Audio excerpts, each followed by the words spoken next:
आमतौर पर हम माइक्रोवेव को सिर्फ खाना गर्म करने के लिए इस्तेमाल करते हैं, लेकिन क्या आप जानते हैं कि इसके अलावा भी माइक्रोवेव के कई स्मार्ट इस्तेमालात हैं जिन्हें सब लोग नहीं जानते।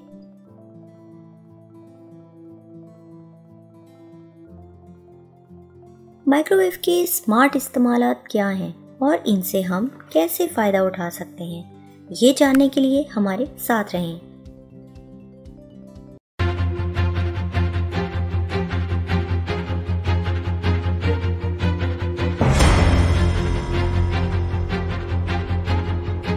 अगर आप चाहते हैं कि लहसुन का छिलका आराम से उतर जाए, तो आप लहसुन को पानी में डालकर 15 सेकंड्स के लिए माइक्रोवेव में रखें और फिर आप आसानी के साथ लहसुन छील सकते हैं।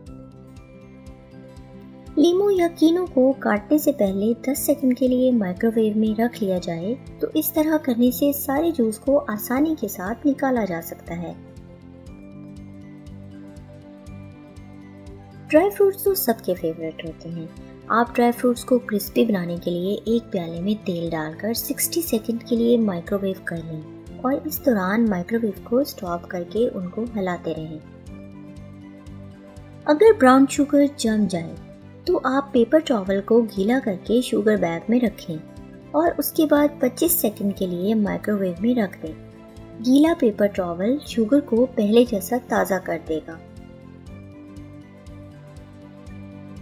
अक्सर शहद लंबे अरसे तक पड़ा रहे तो जम जाता है। शहद को ताज़ा करने के लिए 30 से 40 सेकंड्स के लिए माइक्रोवेव कर लें।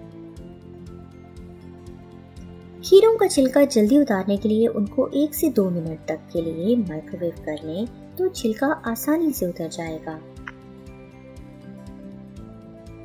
प्याज काटना किसी के लिए भी आसान नहीं। प्याज को काटते हुए आंसुओं से बचने के लिए इसके ऊपर और नीचे वाले हिस्से को काट दें और 30 सेकंड के लिए माइक्रोवेव कर लें। ऐसा करने के बाद प्याज काटते हुए आपकी आंखों में आंसू नहीं आएंगे।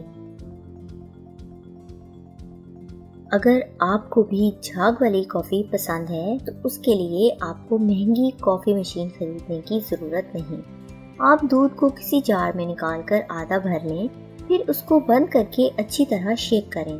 तकरीबन 30 से 60 सेकंड तक शेक करते रहें। जब दूध में बहुत ज़्यादा झाग बन जाए तो उस जार को 30 सेकंड के लिए माइक्रोवेव कर लें। ऐसा करने से झाग मज़ीद फूल जाएगी। इस दूध से जब आप कॉफ़ी बनाएंगे तो वो ज़्यादा झाग वाली बनेंगी। अगर आप बीन्स को सारी रात के लिए भिगोना भूल गए हैं तो इस मसले का आसान हल ये है कि आप एक डिश में बीन्स डालकर इसमें 3 कप पानी शामिल करके 15 से 20 मिनट के लिए माइक्रोवेव कर लें। जब बीन्स ठंडे हो जाएं तो उनको ठंडे पानी से धो लें। अगर आपको फ्लेवर वाला मक्खन पसंद है तो उसके लिए आपको बगैर नमक वाला मक्खन लेकर उसको 30 सेकंड के लिए माइक्रोवेव करना है। फिर जब मक्खन पिघल जाए तो उसमें 1 चुटकी नमक डालें और साथ हरे धनिए और पुदीने के चंद पत्ते चॉप करके डालें। फिर इसको डबल रोटी पर लगाकर चाय के साथ एंजॉय करें। वीडियो देखने के लिए बहुत शुक्रिया। अगर आपको मज़ीद ऐसे स्मार्ट आइडियाज़ के बारे में जानना है तो हमारे चैनल को सब्सक्राइब करना मत भूलिए।